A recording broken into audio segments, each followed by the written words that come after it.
So, I'm sitting out in my truck out in Castleberry, Alabama. In between what the fuck and what the hell. Alabama got some work to do out here in the goddamn sticks. I had been sent this, article, if you will, about Jay-Z and some of his doings and his, as y'all deem him, and I've called him now Mr. Chess, not checkers. Yo, listen. As you can see on the screen, the boy out here funding fuckery in the name of social progress. Now, I know that no matter what's said about Jay-Z, what the fuck? Oh, somebody just pulled up beside me. I know no matter what is said about Jay-Z, people are going to make excuses for him regardless, and he knows this too. And the sad part about it is he's mostly right. Ain't about 7 or 8 of us gonna say anything about what he's doing and hold him accountable for the fuckery and sellout shit that he's doing. He knows that. The people who are controlling him also know that. They know ain't but a few of us gonna have an issue with what's going on. Now, with that type of confidence, it allows you to come out here and do anything and just say, there's a big plan at work. And it's almost like when these Christians be talking about Jesus coming back, when they could justify anything and then say, well, it's about that time, y'all. Especially anytime we have a natural disaster like this Dorian shit. Now, we do know that the government is responsible for some of these disasters with that HAARP shit. It's real. But it's the same type concept, It's like you're supposed to be, seeing this big picture, and you're like, well, nah, ain't no big picture. This is just plain old regular ass 2D cooning. And in 2D, I mean 2-dimensional. Like, it ain't no deep shit going on here. But nonetheless, people are still going to make excuses for what Jay-Z is doing, what he's done, and what he will continue to do moving forward. Now, as you can see, by the headline here reads, Jay-Z and NFL plan to give money to a group who cut dreadlocks professed All Lives Matter. The Crushers Club, which is to me, it's just a colonizer club, has cut the hair of black children, quote unquote, for a better life, and tweeted All Lives Matter. The NFL and Rock Nation could, again I stress the word could, give them hundreds and thousands of dollars. This is the colonizing white bitch. Here sits a lost black young man who was allowing her, as she's smiling in great excitement, as she keeps her stringy ass, dead ass hair on her head, to cut his hair off in hopes for a better life. I'm going to roll through these slides, and then we're going to talk about them. I'll post this up on my Instagram if y'all are wondering where I'm getting it from. Follow me on Instagram, links in the description box. The next slide reads, thank you for constantly speaking out for Chicago, bitch can't spell, and those of us working against gang violence. We need Trump to help us. Sad to say, we need a curfew while we address our current crisis of gun violence, and we need prayers always. Again, we're going to go through them first, and I'm going to come back and talk about that. Praying for police victims in Dallas. Let us use this to come together, not be divided more. All lives matter. United we stand, divided we fall. And of course, y'all, if you follow my Instagram, I posted about this concert that they were throwing. These motherfuckers talking about, we can't wait for next Thursday. We are so honored and so blessed to have this light shine on crushers, colonizers, and be a part of inspired change. Thank you, Rock Nation and NFL. The future looks bright. Now listen, I want to go back here. We're going to start right here. What we must understand is that one of the ultimate mind fucks any oppressive society can play on the oppressed is to push the responsibility and the fault on the oppressed. Now you'll hear black people talk about pulling up pants, turning hats around, cutting hair just to try to blend in with the colonizer society. We understand this is a reality. We understand this is something that they've been doing now for decades. When we know at the height of, I ain't gonna say the height, because I think that minimizes their consistent terrorism. But we have seen there have been periods of time in our history where we could have, straight hair, low hair, no hair. It didn't stop a noose from working its way around your neck. That's just the reality of it. Anybody, and I don't give a damn whether it's a smiling, colonizing white bitch, whether it's a coon ass black man or woman, it doesn't matter. Anybody that's using and saying what all black folks should be doing and how we need to change our image in order to look the part, essentially is not only racist or coonish as fuck, they're also completely ignoring historical evidence, daily evidence. If everybody that was shot by these cops, 3Ks, don't get this shit fucked up, had locks, then I could understand where the propaganda machine would be even logical. Still would be wrong, because we still gotta look at the color of the skin, but nonetheless, I would be able to see at least what they're trying to say. But in this case, in this instance, when people use this argument, I never understand it, because it doesn't make any sense. This colonizing bitch is happy that she is cutting the hair of a black man, Samson's locks. She's happy about that because she's creating a black man who is trying his best to look like some of her people, to be accepted.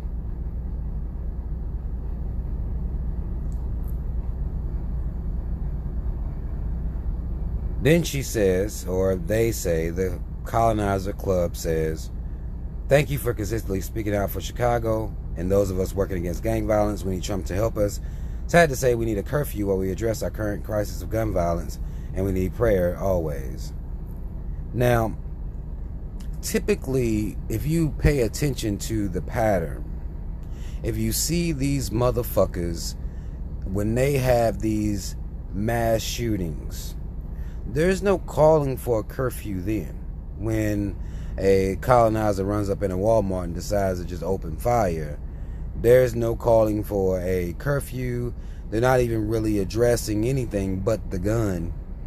If you pay attention to that, that will give you an insight on the ways that they use propaganda. When a white man runs up in any establishment and commits a mass murder, the focus is not on white men, how they're raised. It's not focused on that, whether it came from a single parent household and all this shit, and his inherent deviance per his genetics. None of that comes up. It's, oh, we got to figure out a way to control these guns. No real spotlight on the colonizer wielding the gun, other than a soft, sympathetic attention to his pathology.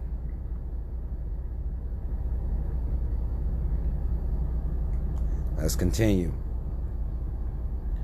Says, praying for police victims in Dallas.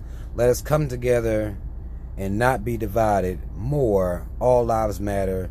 United we stand, divided we fall. Now, some of you may remember back in 2016, if you see the date stamp on this, back in 2016, some cops, 3Ks, don't get this shit fucked up, in Dallas, caught a little work. Caught a little bit of work out there. And then this organization hit them with the All Lives Matter. Now, we've seen this type of All Lives Matter propaganda being very prevalent here in this society. And I know some of y'all know the saying that they say timing is everything. I know I'm not the only one that knows that saying. The problem that any one of us have with All Lives Matter is the timing. If white people really believed all lives matter, black people would have never had to say Black Lives Matter. This is just basic common sense shit. If all lives really mattered to white folk, wouldn't be no oppressed people of any kind. If that was real. They only said that to have an anti to Black Lives Matter. Because history shows when white folks say all, they're not talking about black people. They're just not. And black people aren't the only group they're not talking about, but right now that's the focus of what I'm talking about. Is I'm just talking about black people. And we know that they're not including other groups as well. But they damn sure not talking about black folk. They ain't been talking about black folk if they ever were. If that was a true campaign, then black people wouldn't have to say Black Lives Matter.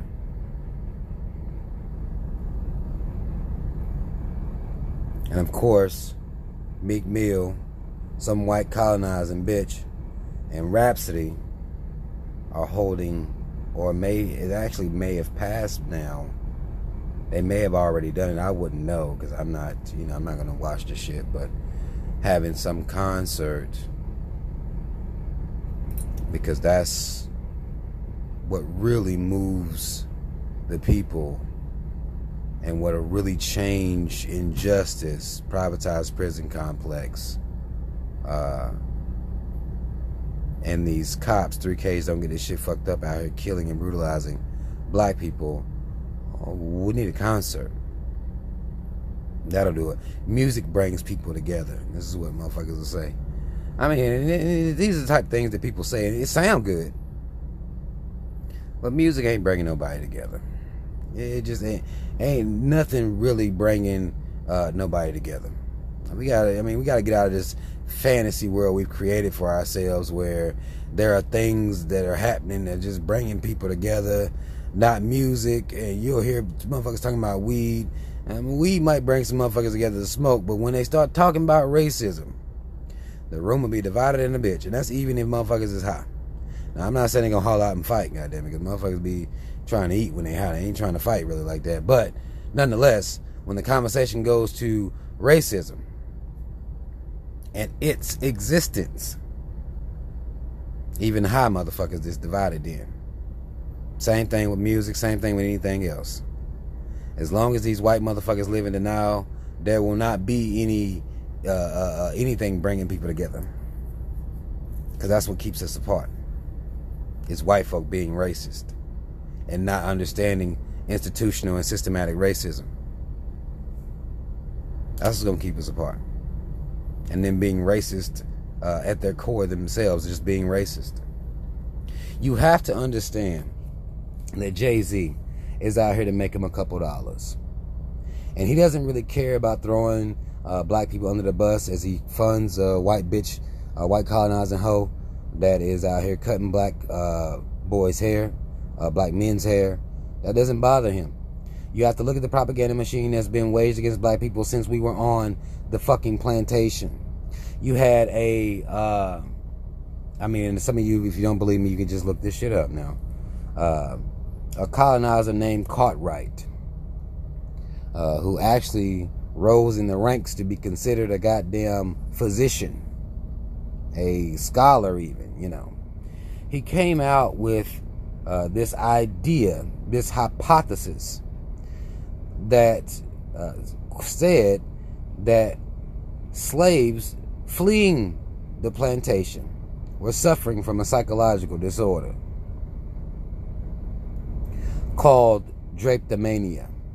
And this was in 1851. People must understand that this society will always find a way to blame oppressed people for trying to get away by any means necessary from their oppressor. This motherfucker came in with a psychological disorder called drapetomania. You can look that up if you need to. This is the attitude of this society. This is the climate of this society. And having black boys thinking that they can cut their hair and blend in. Change your voice, you can blend in. Pull up your pants, you can blend in. You can do all this shit that you want to. And at the end of the day, it doesn't fucking matter. That's the reality of it. And Jay-Z knows that. Well, maybe he don't know that. I can't say he knows that. I think sometimes we give people too much credit, but I think he does know it, you know. I do think he knows it. I think he just doesn't care because he's trying to, what y'all call, secure a bag. And that's over everything. That's just what y'all respect. Y'all respect people that do anything for money. And they know y'all do. That's why they continue to do this type of shit. Y'all respect people that do anything for money. Look at him. Hold on. Let me go to one of my other posts. Look at your boy. It doesn't matter. It doesn't matter. Somebody said on this post something about, yeah, actually it's right there. Black Artist Matter said, if this Negro actually endorsed her, then I'm done with him. This is the same motherfucker that endorsed him and his wife, endorsed Hillary Clinton. Y'all should have been done. Understand this game that they playing. To where Kamala can come out here and as AG lock up all these black men. And now, hugged up, smiling, cheesing even. I don't really normally see Jay-Z in pictures cheesing like that. Maybe, I'm lost in the images. I don't really know, but I don't really see him cheesing like that. Both of these motherfuckers cheesing like a motherfucker. I ain't worried about shit. Because they know they got black folk fooled. That's the I got these niggas smile right there. That's that one. I got them. I can make a deal. They'll defend me. I can turn around and do this. Support this. And they won't say a goddamn word. Because there'll be enough people pardoning this behavior. Again, I know y'all don't give a fuck. Anybody doing this shit, you gotta understand that you're gonna be speaking to deaf ears and clapping hands. If that. If you might get a couple claps. But by and large, black folk ain't really giving a fuck about any of this stuff. They're going to keep letting this shit slide. They're going to keep letting sellouts come out here and convince us that they working on some goddamn master plan when it's really a massa plan. You feel me? Some of y'all heard it. Some of y'all might not catch that, and it's okay. But I said it. That's a massa plan. But y'all comment. Let me know what the fuck y'all think. Everybody always think I'm tripping, over exaggerating. I mean, as we continue, we'll see the behaviors that's going on here. We'll be able to see them. We'll be able to watch them all the way out. This motherfucker gonna die. Old as hell. And y'all still gonna be talking about this master plan this motherfucker been working on. I see that. Alright? Y'all comment if you feel need to comment. Like, share, subscribe to the channel. Links to follow me anywhere and everywhere in the description box. Facebook keep throwing me in jail. It is what it is. Instagram talking about deleting me. It is what it is. I don't know how long it's going to take for YouTube to come for me. Actually, I think they're doing a lot of like hiding my videos and stuff like that anyway, which is fine. I mean, I'm going to put the word out here so y'all can't say I didn't say it, no matter what. You can't say I ain't tell you what the fuck was going on. You won't be able to hang that on me. I tried to tell you. And I keep trying to tell y'all the whole time. But ain't nobody listening to this shit. If you want to order a t-shirt, links in the description box. If you want to support this channel, links in the description box. Everything there. Show some love. They don't monetize my videos. So if y'all want to donate something, hit up the Patreon. Again, your efforts will go to feeding black children. Just gonna be honest with you. I ain't about to lie to you about no goddamn money, you know. But y'all show some love, show some support. If nothing else, just share the fucking video. Comment on the video. Let me know what y'all think about this shit. Do y'all think this is part of the master plan right here? This it? Teaming up with this white hoe and white hoes like her, and she cutting hair off, smirking like a motherfucker. Got somebody in there taking a goddamn picture. Poor little coon sitting there. He don't know no goddamn better. He probably think his life gonna change when he cut his hair. Not really. Not really. That's all the fuck I want to say, y'all. Mad love. Shout out Team Rob. Y'all already know what it is. I'm out.